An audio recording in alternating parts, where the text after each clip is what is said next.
The air in the ballroom of the Astor Hotel was thick with the scent of lilies and old money, a glittering, deceptive veneer Alara Vance had spent 12 hours perfecting. Every crystal goblet sparkled, every silk drape fell perfectly, yet the beautiful illusion failed to conceal the suffocating dread that had been her constant companion since she'd agreed to marry Simon Thorne. She was not the lauded charity event planner the invitations credited. She was the exhausted woman who took the unlisted gig to squirrel away enough money to pay off the interest on her husband's mounting, secret debts, and more importantly, to finally save enough to secure a future for her younger sister, Lena, who was still trapped in the volatile orbit of her family's judgment. Tonight, however, the dread had curdled into a cold, hard knot in her stomach, less because of the work and more because of the man standing beside the fountain display, her husband, his face already flushed with wine. Simon Thorne was a man who lived on the cusp of relevance, a middling investor who chased big money with reckless bets and covered his anxiety with casual cruelty. He looked expensive in his bespoke suit, an image that belied the stack of unpaid bills and the looming threat of ruin that Alara was constantly fighting to keep from her door. She watched him gesture wildly to a disinterested associate, and she knew the familiar cycle was beginning, the boastfulness, the consumption of too much expensive wine, and the inevitable public humiliation that would follow. She only hoped it would wait until the dinner speeches were over. The ballroom doors opened again, and a sudden, sharp silence fell over the gathered elite, a visceral acknowledgement of true power entering the room. Julian Rossi walked in, a figure of such intense, effortless authority that he seemed to drain the light from everything else. He was the head of Rossi Global, a company that officially dealt in high-end security and property development, a legitimate front that everyone in this room knew was merely the respectable face of the larger, darker empire of the Rossi crime family. He was a force of nature, young, impossibly wealthy, and devastatingly lethal in the way he carried himself. His suit, a midnight blue that absorbed the light, fit him like a second skin, accentuating the dangerous breadth of his shoulders and the controlled precision of his movements. Alara had only seen him in newsprint and on financial screens, yet the reality was more potent. His face was a study in sharp angles and disinterest, his dark eyes sweeping the room with a cold, assessing gaze that missed nothing. He was accompanied by a severe-looking man who moved with the silent efficiency of a guard dog, suggesting that even in the heart of legitimate society, Julian Rossi never forgot who he was and what he represented. He wasn't here for the charity. He was here to cement a massive political contract, a maneuver Alara had overheard the catering staff whispering about, a contract rumored to be so vital that it would solidify Rossi Global's legitimate status in the city for the next decade. She looked away, suddenly feeling the weight of her own deception, the lie of her marriage and her life. Her job was to remain invisible, a professional ghost ensuring the flawless execution of the night. The inevitable arrived during the main course. A young, nervous server, flustered by the sheer volume of wealth and power, tripped, sending a splash of lobster bisque directly onto the pristine white silk dress of Mrs. Caldwell, a major donor and the wife of Simon's largest, and increasingly impatient, creditor. A gasp rippled through the nearest tables. Alara was already moving, professionalism kicking in, a perfectly starched napkin in hand, but Simon was faster, in his own awful way. "You incompetent fool," Simon's voice, slurred and loud, cut through the refined hum of the room. He didn't turn to the server. He pivoted on his heel and glared at Alara, whose job it was to manage the staff. "Alara, this is your disaster. You can't even hire a decent staff, just like you can't manage a single, simple thing in our life. It's always a crisis, always a mess, and always you standing there looking pathetic." The humiliation was immediate, white-hot, and public. Heads turned. The elegant chatter died. Alara felt her cheeks burn, not from shame, but from a terrifying, exhausted rage. This was the moment he always chose, the public stage where he could assert his waning control over her, to show the world that his failing finances and crushing debts were somehow her fault, the result of her inadequacy. Mrs. Caldwell was sputtering about dry cleaning, but everyone was watching Simon tear into his wife. Then a voice cut in, low and dangerous, a sound like glass breaking in a silent room. Enough. Julian Rossi had risen from his table, barely 3 feet away. His expression was utterly devoid of emotion, yet the energy radiating off him was seismic. He walked the few steps to Simon with a predatory stillness, his focus absolute. Simon, fortified by arrogance and several glasses of Bordeaux, took a defiant step back. "Who the hell do you think you are?" Julian didn't answer. He simply reached out and grabbed the lapel of Simon's bespoke, expensive suit, not with a violent lunge, but with the controlled, absolute strength of a predator fixing its prey. He pulled Simon's head down, the action so swift and overwhelming that Simon's feet momentarily left the ground. Julian's mouth was close to Simon's ear, his body shielding the intimate, chilling interaction from the curious eyes of the room. Alara covered her mouth, her breath hitching. The scene was playing out exactly as she'd envisioned it in her darkest fantasies, a powerful man finally stepping in to stop the abuse. Julian's words were a low, icy whisper, yet they seemed to carry the weight of a death sentence in the sudden vacuum of the ballroom. "You have 5 seconds to remove your hands from her and your mouth from her name, Thorne. You insult her in public, you insult the quality of this establishment, and you insult the interests of everyone I am here to speak with tonight. You don't deserve her, and I assure you, you will not have the chance to touch her again." Julian paused, his grip tightening enough to make the silk of the lapel strain. "Now, walk away." He didn't release Simon until the man gave a choked nod of terrified compliance. Julian then shoved Simon away with a dismissive flick of his wrist. Simon stumbled, regaining his footing, his face a sickening mix of rage and genuine fear as he finally understood that he had insulted a man who played with lives, not just market shares. Simon scrambled backward, retreating completely from the banquet hall without a backward glance, leaving Alara alone in the spotlight. Julian didn't even watch him go. He turned his attention to Alara. The sheer force of his presence overwhelming. He looked at her, not with pity, but with a strange, possessive intensity. The silence in the room was deafening, the air crackling with unspoken questions. "Apologies, Ms. Vance," Julian said, his voice now formal, carrying across the room just enough for the key guests to hear. "It appears your associate is indisposed. You've managed this entire event flawlessly despite his interference." He was giving her cover, a professional shield, but then his eyes met hers, and the intensity deepened, shifting from professional courtesy to something profoundly personal. He wasn't done. "Come," he commanded, extending his hand, a gesture of absolute, non-negotiable invitation. "You've earned a drink, and I require a moment of your time. My business associates are curious about my future endeavors, and it appears you are inextricably linked to them." Alara's mind was racing.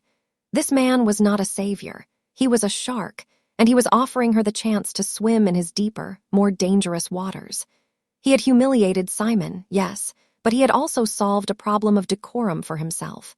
He needed something, and she had just been conveniently placed in a position of maximum vulnerability and maximum visibility. The realization of the contract hit her. Julian Rossi was under intense scrutiny. His family was known for its instability, and his own bachelor status was a constant liability in the eyes of the old guard political players who valued stability. He needed a respectable, temporary accessory, a woman who looked capable, and who, crucially, was publicly separating from a man who was now a pariah. He was offering her a way out of the quicksand of Simon's life, but the price would be her identity.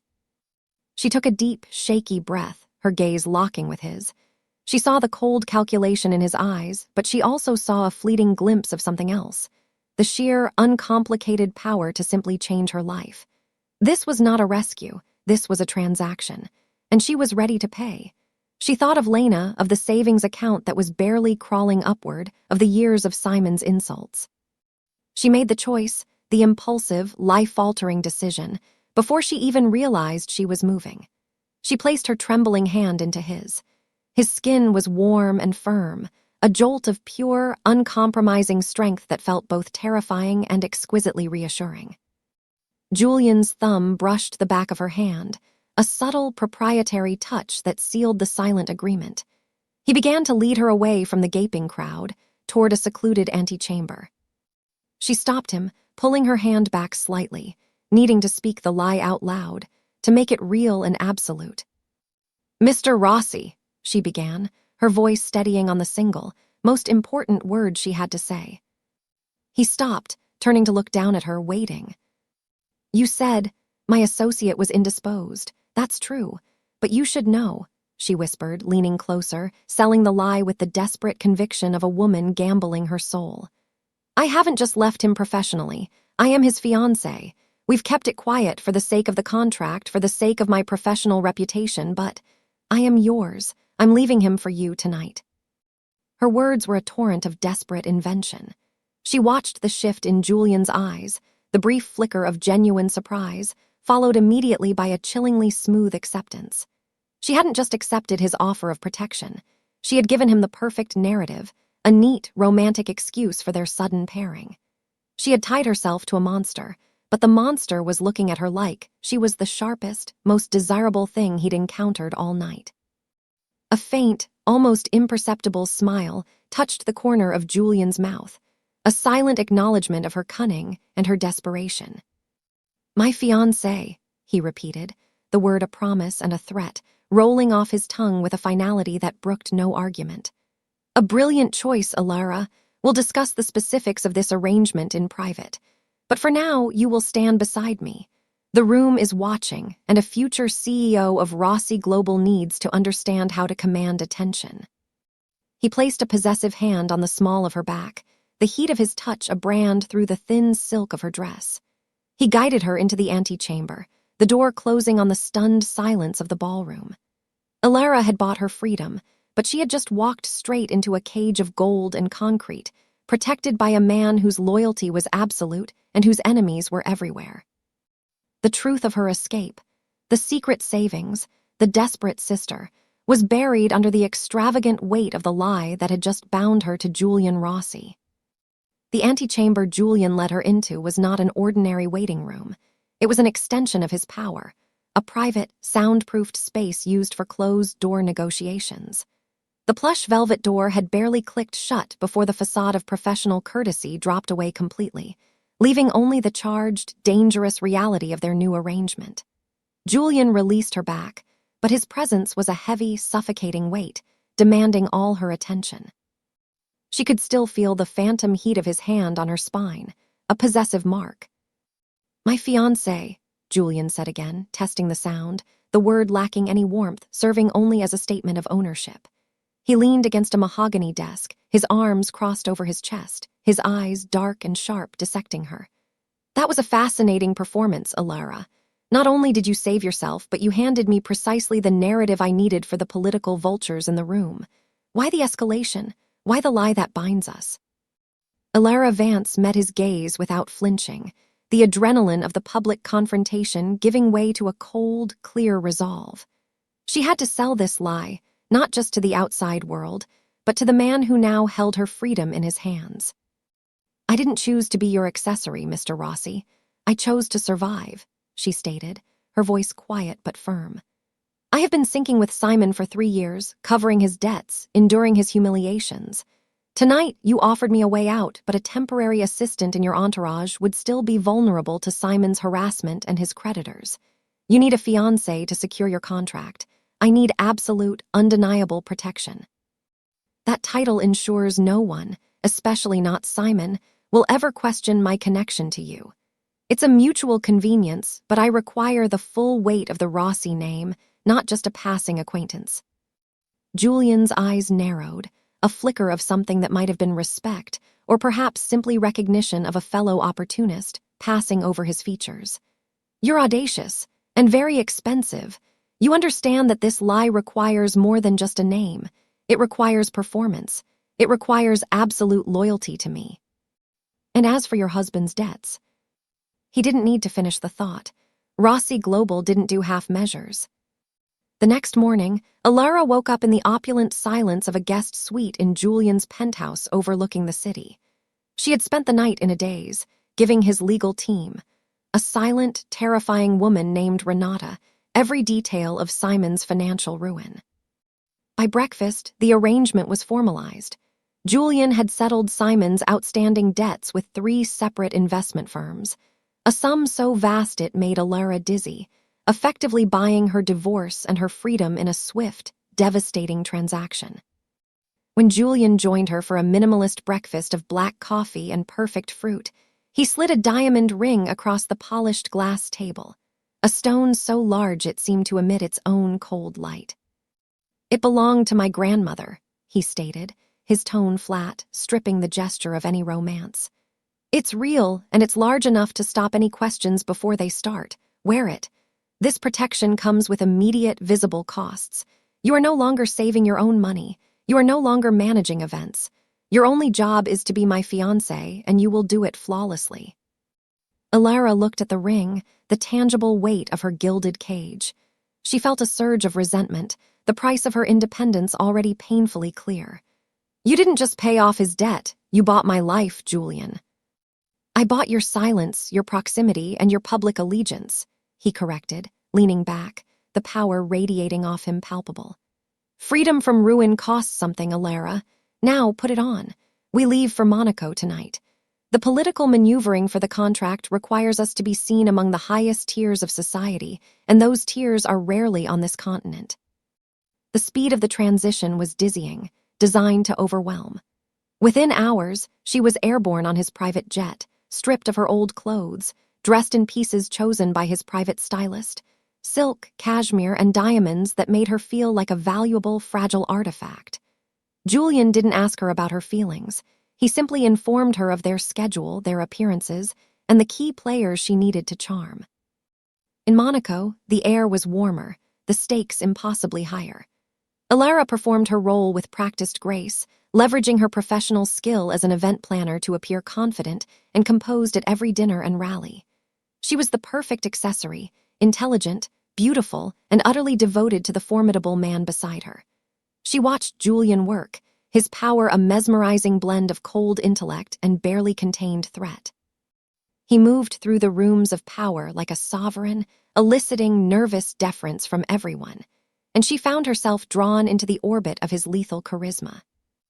During a meeting at a private yacht club, the darkness of Julian's world suddenly materialized. They were discussing a property development deal with a European magnate named Richter.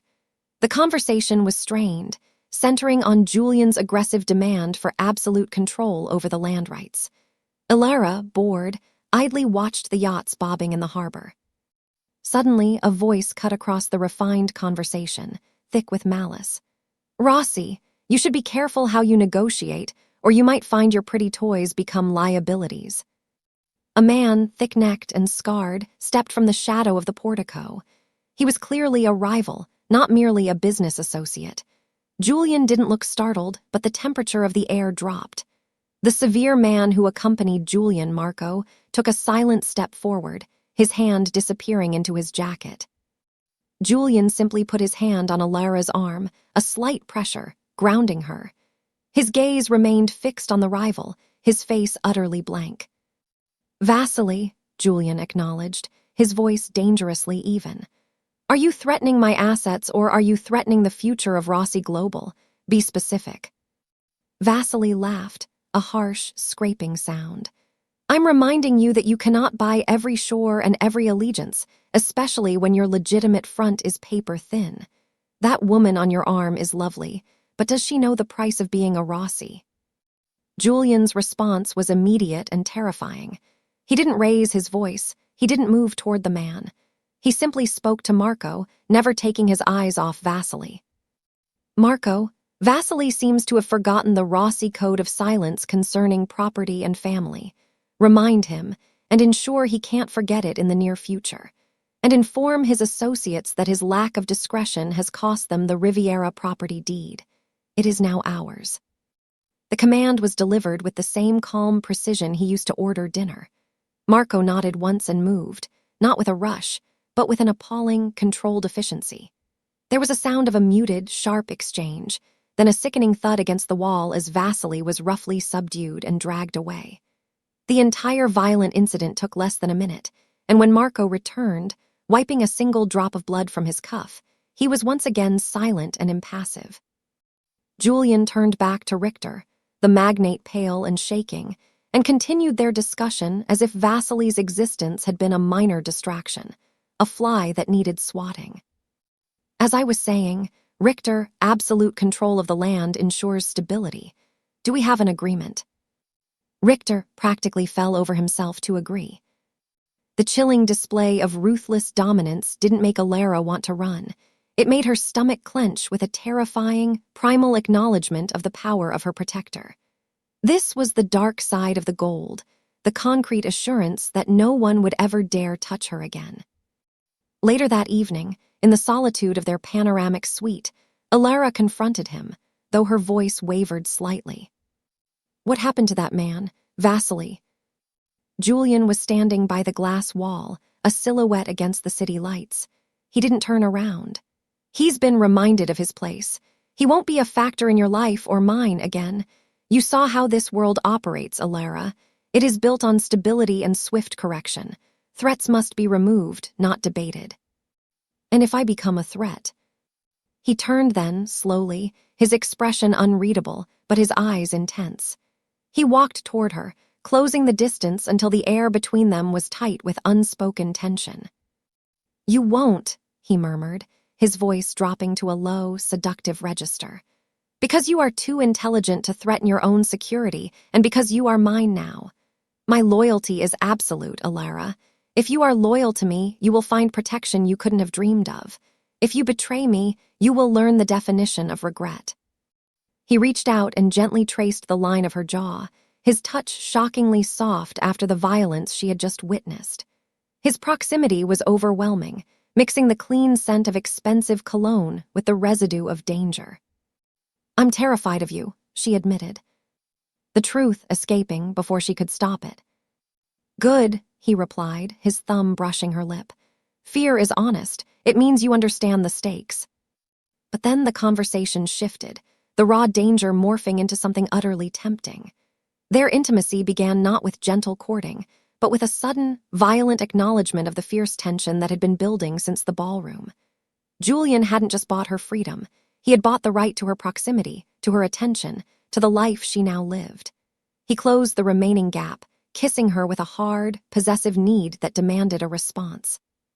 There was no tenderness in it, only the claim of a powerful man who took what he wanted and who wanted her. Alara resisted briefly, her resentment fighting the intoxicating pull of his strength and the sheer, physical relief of being truly claimed by someone who was indisputably stronger than the threat of ruin. But the resistance was fleeting. She responded with a desperate intensity, a woman starved for control, and finding it in the absolute surrender to a man who controlled everything. The kiss was a silent, dangerous negotiation. She traded her peace for his protection, and in the storm of their first shared moment, she realized she had been drawn, not just to his power, but to the dangerous fire she saw reflected in his dark, bottomless eyes. The safety of the gilded cage was an illusion, but the temptation, the lure of the man himself, was devastatingly real. They fell into a routine built on public displays of affection and private moments of fierce, demanding intimacy. Alara learned that Julian's mind was as meticulous as his body was strong.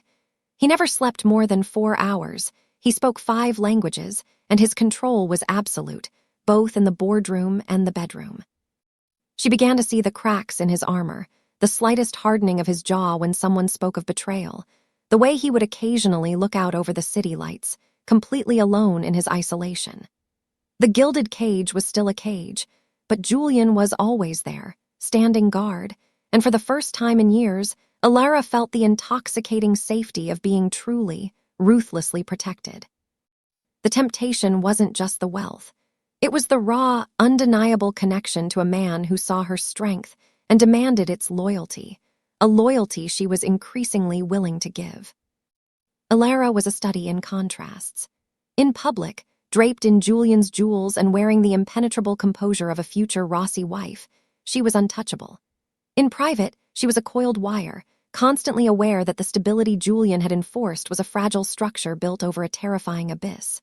They were back in New York, the contract negotiations entering the final, most strenuous phase, which meant Julian was constantly entrenched in his tower office. This left Alara with too much time and too much quiet. For the past she had paid to escape to begin to claw its way back. The first sign was a discreet, unsigned email sent to an old, unused address.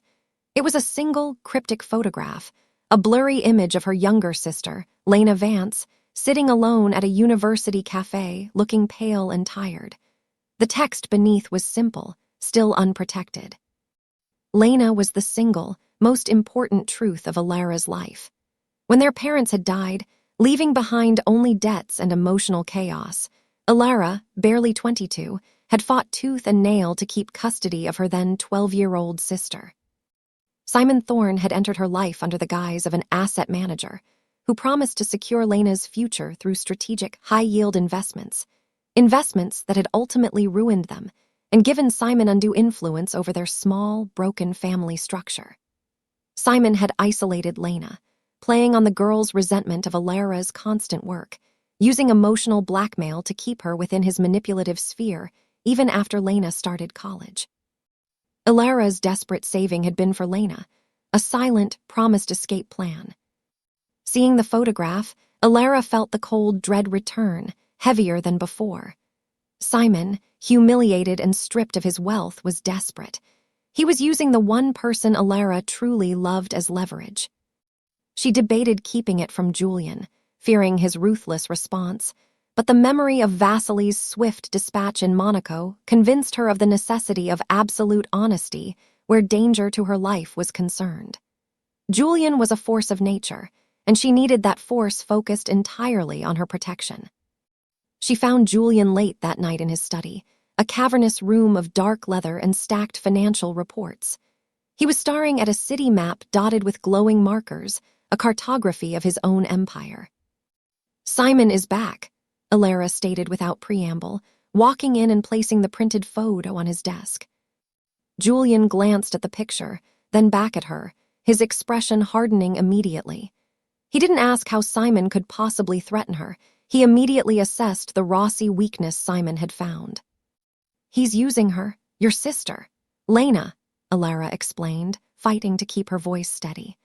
"Simon knows that if he exposes our arrangement, that I'm your fake fiancé who suddenly left her husband for the notorious Julian Rossi, he can destroy any legal claim I have to Lena's safety and stability.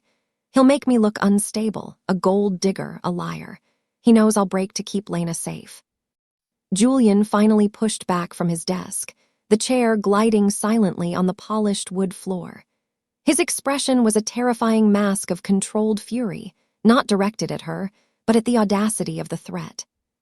"He is less than nothing, a bankrupt insect," Julian snarled, his voice a low vibration in the quiet room. "He should have remained silent in the gutter I placed him in. This is about leverage and control, Alara, not sentiment. I will neutralize him, permanently." Alara placed her hands flat on the desk. "I need him neutralized legally and quietly. I don't want a body count.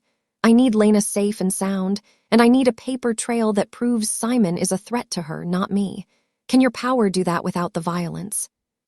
He paused, studying her face, a silent appraisal of the woman who dared to challenge his methods.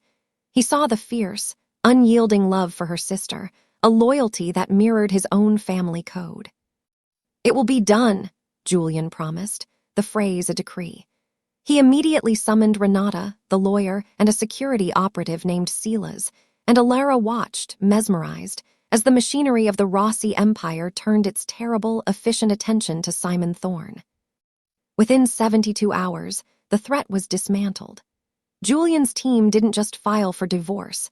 They uncovered the full, intricate web of Simon's fraudulent investment schemes and his emotional manipulation of Lena, presenting a devastating, legally airtight case that secured a restraining order and established Simon as a direct threat to the Vance family's welfare.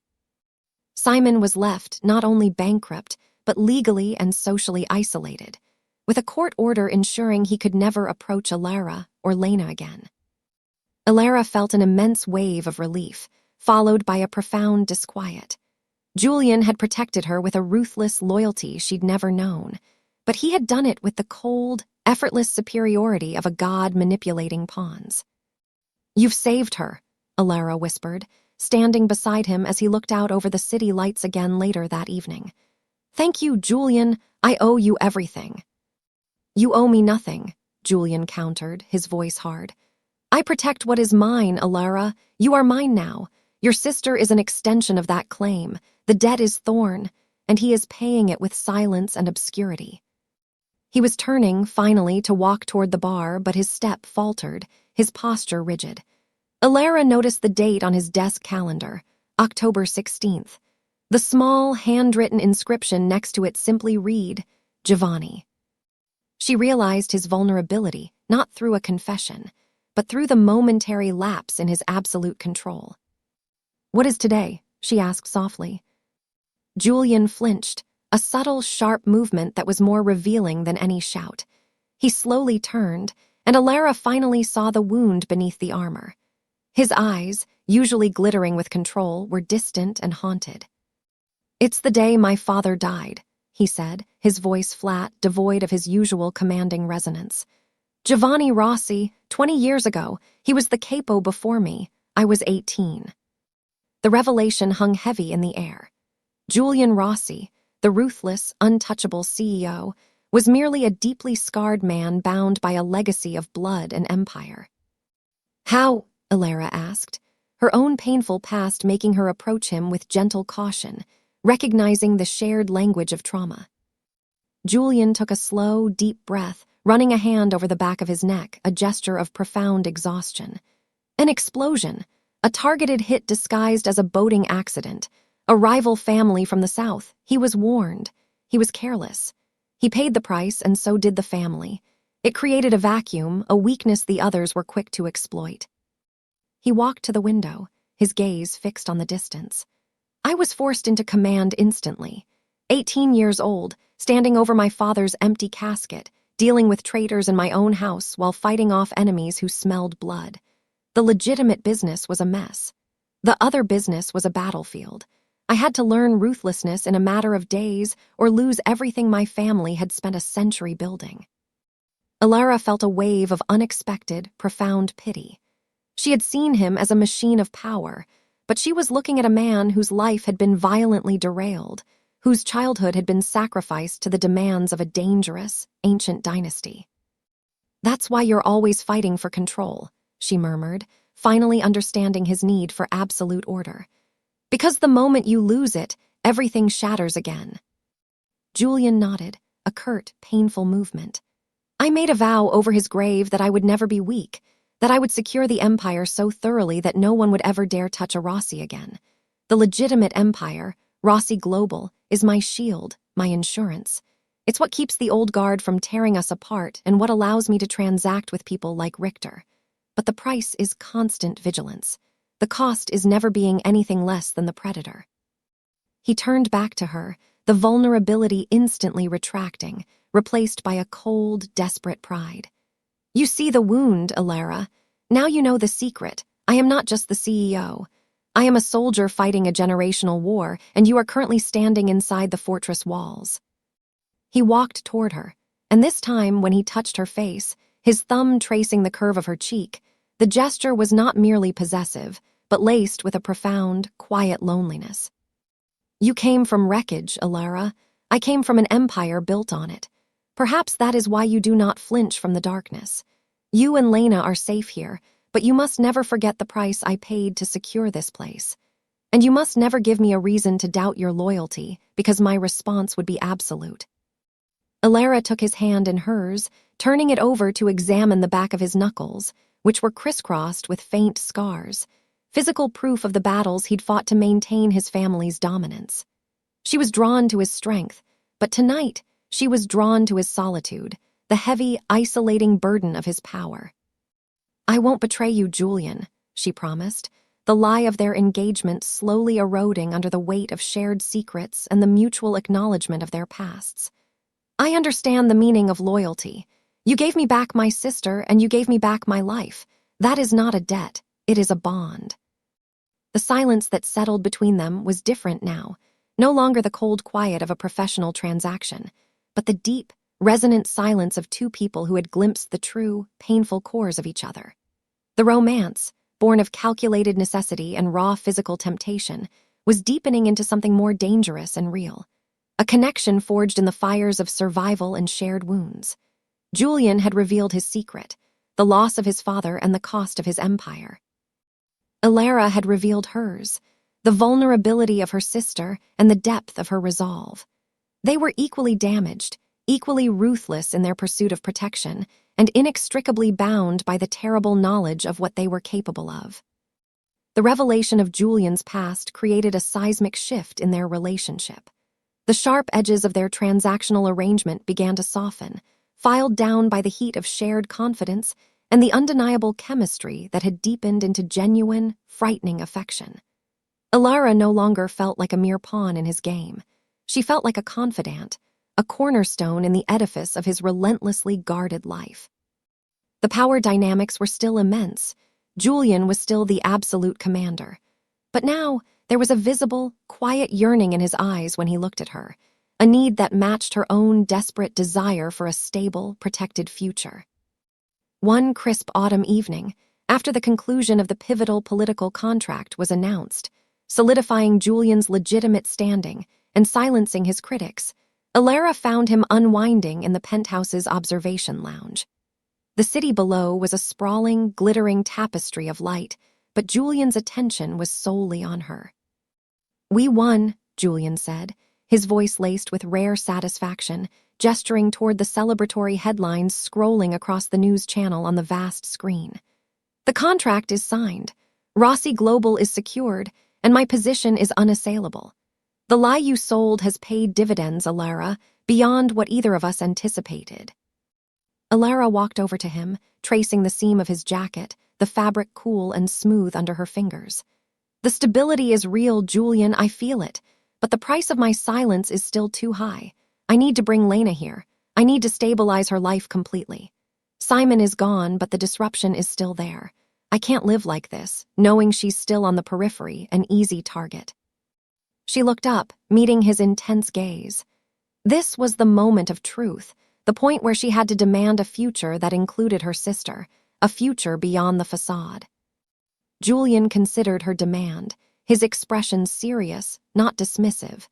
He saw the fire in her eyes, the non-negotiable devotion that defined her. "You want her here, under my roof, under my direct protection," he stated. "Yes, not as a guest, Julian. As family. I need her to feel safe to be safe. That means you must truly accept her into this life, into our life, whatever that life is becoming."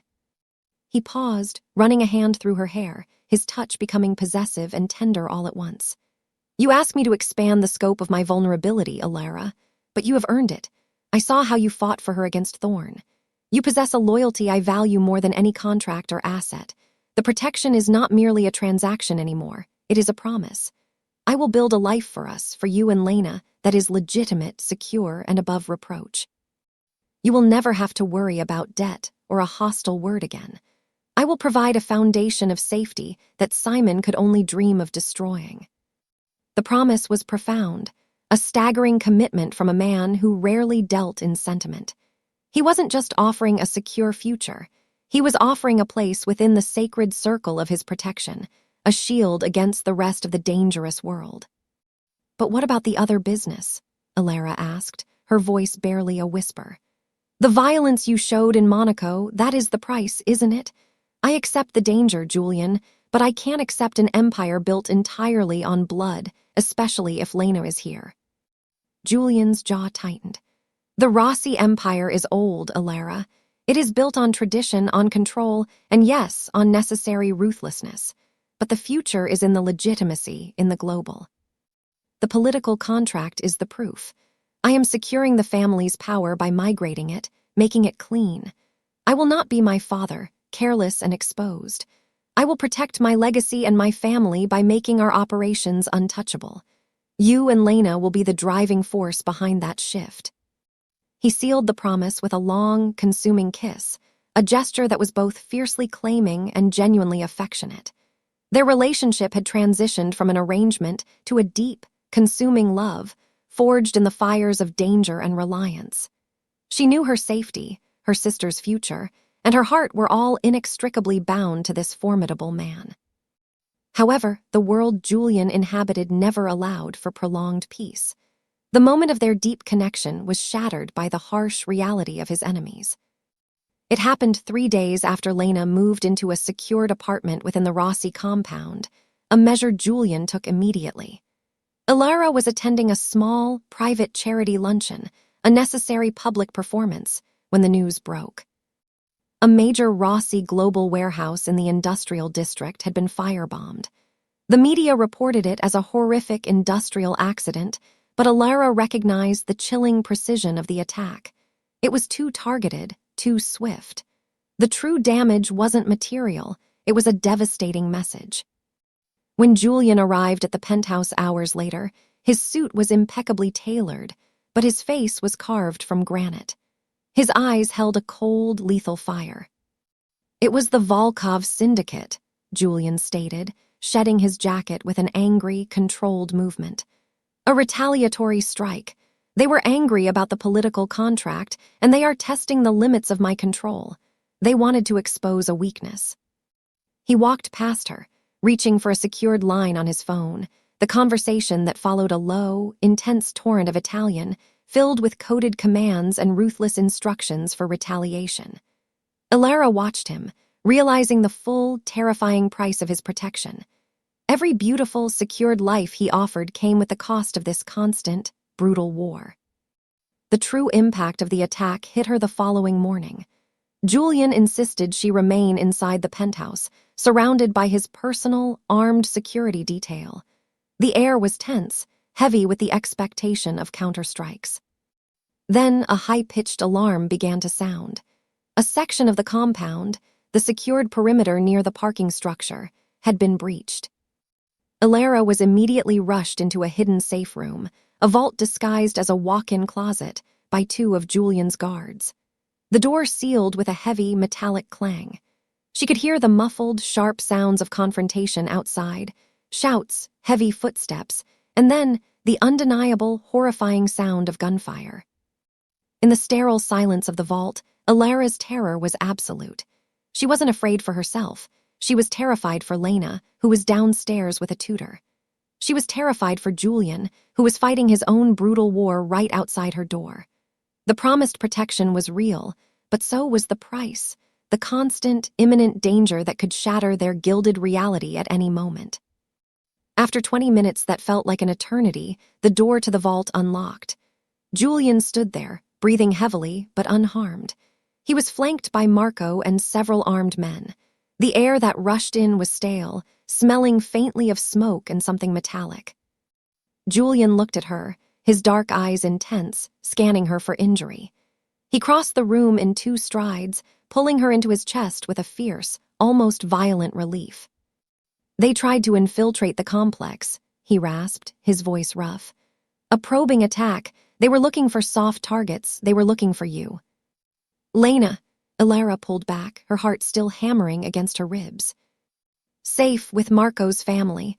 The moment the alarm went off, she was moved. They are secure and untouchable. I planned for this contingency," Julian assured her, his hand gripping her arm with bone-crushing strength.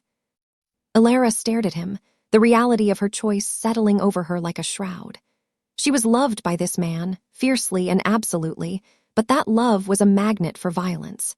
He had offered her the life she craved, safety, stability, family, but the cost was living on a knife's edge, constantly aware that the quiet outside her door could turn into a war zone. "This is the price," she stated, not as a question, but as a realization. "The price of your promise is this constant war. I choose you, Julian, I choose the protection. But you must understand, I need to know that this is going somewhere, that the end game is not just survival, but peace. The next time they won't just send a probing attack, they will take what you value most." Julian looked down at her, seeing the unwavering resolve despite the terror in her eyes. He saw the woman who understood the gravity of his world and yet still chose to stand by him. "You understand the rules now, Ilara, and I respect your strength," Julian said, his voice lowering to a conspiratorial murmur. "The Volkovs have crossed a line. They attacked my home, my territory, the extension of my family. There is no negotiation for this. There is only a reckoning. I must eliminate them completely, surgically, and finally. This war ends now, and when it is over, the transition to legitimacy will be complete. I promise you a future where your safety is secured by legal power, not just violence. He was offering her a final assurance, a commitment to ending the cyclical violence for the sake of their future. He was asking her to trust that the ruthless man who had just repelled an attack could also build a lasting peace. She looked at the raw intensity in his eyes, the absolute conviction of his loyalty, and knew she was already too far gone to turn back. Her heart had chosen the beautiful, terrifying man who offered everything, even if the price was her quiet independence and the constant proximity to danger. Julian's promise of a reckoning was not an empty threat. It was a foretold consequence in his violent world. After the attack on the compound, the fragile peace that had settled around Alara and Julian was utterly destroyed, replaced by a cold, operational tension. The Volkov syndicate had shown their hand, targeting what Julian cared for most, and he was consumed by the methodical, terrifying process of dismantling them. He worked for days without rest, his focus absolute, issuing commands through secured lines, every move a chess piece in a final, brutal game. Alara watched him, admiring his competence but fearing the bottomless depth of his commitment to violence. The final, devastating blow came not through a direct assault on the compound, but through a terrifying precision strike at Alara's greatest vulnerability. Lena, believing the secured apartment within the complex was safe, had ventured out for a prearranged, guarded trip to the library for a research seminar, a carefully planned excursion Julian had authorized before the Volkov attack. Despite the heightened security, the Volkovs, masters of counterintelligence, used a highly sophisticated electronic jammer and a coordinated street incident to isolate the security vehicle. The call came to Julian's private line. It was a distorted voice, chillingly calm. "Rossi, your little fiancé is strong, but the sister is a distraction. If you want Lena Vance back in one piece, you will meet us at the old shipyard on the East River, alone. Bring the assets you seized from Vasily's operation, the ones you need for your clean front. You have 2 hours. If you involve the police or your bodyguards, the girl goes in the water." Julian's face went white with a fury Alara had never witnessed. It was not the cold anger of the CEO. It was the raw, unrestrained rage of the soldier whose family was threatened. He threw the phone against the wall, shattering the screen.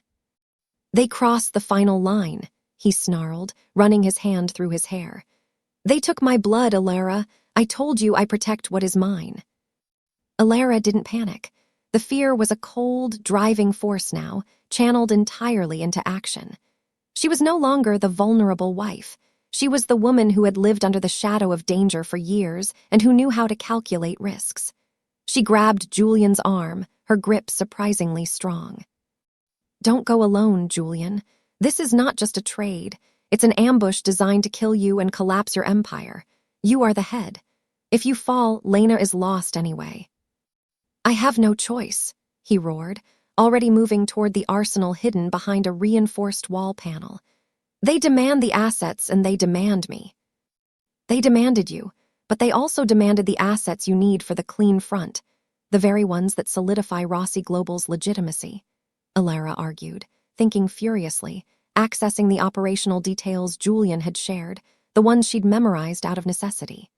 "That means they want the Volkov syndicate to take over the legitimate path you've carved out. They want your future, Julian, not just your death. You can't sacrifice the foundation of your promise to me and Lena." "The plan has to be smarter." She moved to his computer, accessing the real-time security grid he used to track his assets. "Where did you move the genuine assets? The ones from the Vasily seizure that are legally untraceable." Julian hesitated, his mind a whirlwind of rage, but her sharp focus cut through the red haze. He saw the cold, strategic intelligence in her eyes, the same ruthless calculation he used himself. "The assets are secured in the offshore vault, but I have a dummy payload here, ready for a contingency. Gold bars, digitally tracked." "Perfect," Alara said, her voice dropping to a decisive whisper. We use the dummy payload, but we send in a diversion first, a distraction big enough to make them think you're walking into the trap with the real prize. The Volkovs are too arrogant, they'll wait for the payload. But I will go in first without the assets. I know the shipyard. I used to manage a charity boat show there. I know the hidden access points, the decommissioned cranes, the dead zones in the security. Julian stared at her horrified. No, absolutely not. That is suicide, Alara. It's not, she countered, her gaze unwavering. They want you paralyzed, Julian. If I walk in unarmed, alone, and claim to be the one making the trade to save my sister, they will hesitate. They will see the woman, the vulnerable one, and they will want to humiliate you by using me. That hesitation is all we need. You track me in, Julian, not as the head of the operation, but as the rescue team. While they're dealing with the unarmed fiancé, you hit them, surgically, through the weakest point in their defenses, the eastern access dock. You neutralize the perimeter guards, and then you come for Lena. This is the only way to save her and the future you promised. Julian stood silent for a long moment, the internal battle raging on his face, the instinct to protect her warring with the strategic brilliance of her plan, a plan that would save his sister-in-law and his empire in one devastating strike. He saw that she was not just willing to die for her sister, she was willing to gamble everything, just as he gambled his life every day. This was the depth of loyalty he had sought.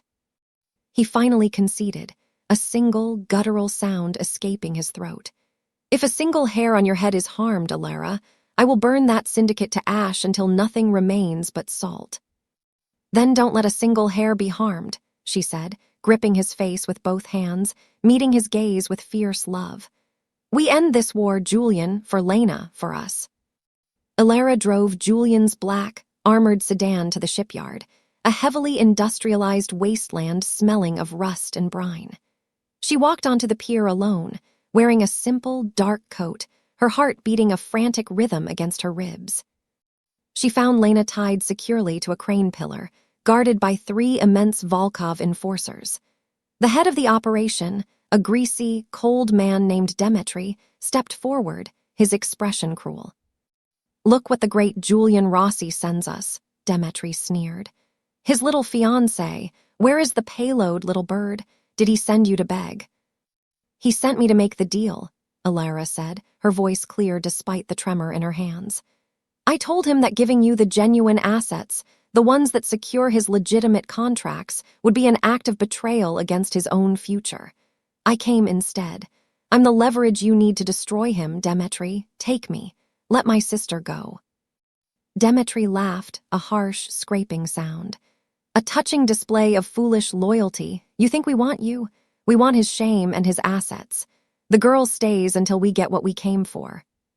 He took a step toward her, his hand raised. It was the precise moment of maximum tension, the point of their intended humiliation. Then, the world outside their small circle exploded. A high-powered, military-grade flashbang detonated 20 yards away at the eastern dock, followed by the deafening sound of sustained, automatic gunfire. Julian had struck with overwhelming force and speed. The diversion Alara had created gave him the crucial seconds to bypass their main defense. Julian Rossi burst onto the pier, not from the dock side, but from the shadow of the colossal, derelict warehouse, a silent, dark angel of retribution. He was armed with a precision rifle, moving with the deadly grace of a trained killer. He engaged the Volkov perimeter guards first, silencing them with horrifying efficiency. The sound of his customized weapon was authoritative, final. Demetri and the enforcers turned their attention to the superior threat, momentarily forgetting Alara. Rossi, Demetri screamed, scrambling for his own weapon. Julian didn't answer. He fired 3 precise shots. The first 2 took down the 2 enforcers guarding Lena.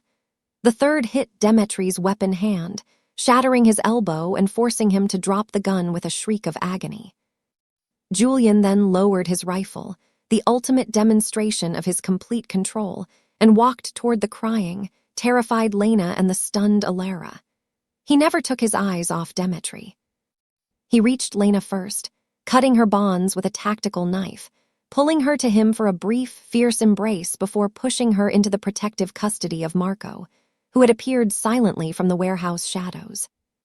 Julian then approached Demetri, who was whimpering on the ground.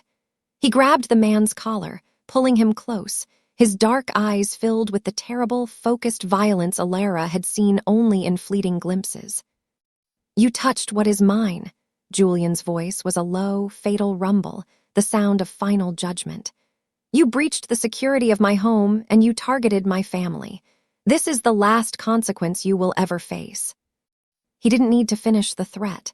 The reckoning was delivered swiftly and completely. Julian ensured that the Volkov Syndicate, from its leadership down to its operational hubs, was dismantled in the next 48 hours, not just violently, but economically. He used the legitimate power of Rossi Global's security assets and the political influence he had just secured to suffocate their organization, simultaneously exposing their criminal enterprises to law enforcement and seizing their assets, crippling them beyond recovery. His final act was the one that cemented his promise to Alara. Julian immediately initiated the legal transfer of the vast majority of the Rossi crime family's criminal assets into a new, heavily regulated, and fully legitimate global security and logistics corporation. He stepped down from the direct operational command of the darker side of the empire, transferring control to Marco, a loyal, old-school lieutenant who respected the need for the legitimate front. Julian retained only the control necessary to ensure the stability and security of the legitimate assets, cementing his future as the CEO of Rossi Global, a legitimate global power broker. He was reshaping his empire, choosing her, and the future they represented over the ancient, bloody throne. 1 year later, Alara stood on the terrace of their new home, a stunning, secured estate overlooking the quiet beauty of the Hudson Valley. She was no longer just the fiancée. She was Mrs. Alara Rossi, married to the most powerful and arguably the most legitimate CEO in the city. Julian was standing behind her, his arms wrapped around her waist, his chin resting on her shoulder. Lena, thriving in her university studies and safe from harm, was laughing nearby with a tutor. The quiet domesticity was hard-won, built on layers of security, strategy, and brutal choices, but it was real. "I still remember the shipyard," Alara murmured, resting her hands over his. "That night, you chose us. You chose the light, Julian, even though it meant relinquishing the control you spent 20 years fighting for." Julian kissed her temple. "I didn't choose the light, Alara. I chose the protection of what is truly valuable. You taught me the difference between power and legacy. The Volkovs and the threat still exist, but my focus is here. The legitimacy of Rossi Global is the shield that ensures our safety. My life, my choices, my loyalty, they are entirely yours now. The reckoning is complete and the future is secure."